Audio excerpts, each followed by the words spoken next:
Ion Țiriac nu i-a oferit încă o mașină Simonei din colecția personală. I-a dat în schimb o plachetă simbolică. Constanțeanca a primit un tablou din partea unei fane, iar Țiriac a scos-o apoi pe Simona la un meci de tenis. Campioana olimpică de la Sydney, Andreea Răducani, a urmărit pe cei doi la joc.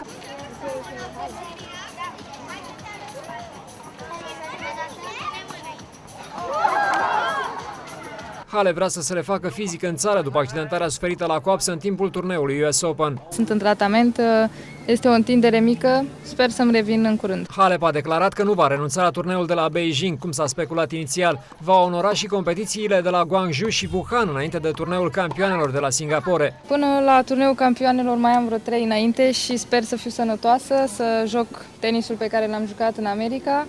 Bineînțeles că îmi doresc să joc cel mai bun tenis la Singapore, cel mai important turneu a mai rămas.